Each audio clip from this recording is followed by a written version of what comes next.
So, dito sa farm,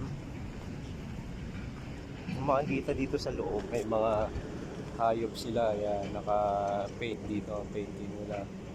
Hayop, mga puno, bakahan.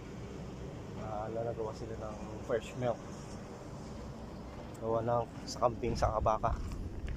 Tayo entrance. Punta na tayo sa ano. Yung entrance, pupuntang farm.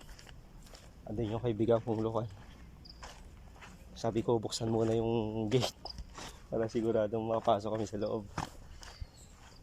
Nawagan nyo muna yung caretaker dito. Ayan, si Paring Araro.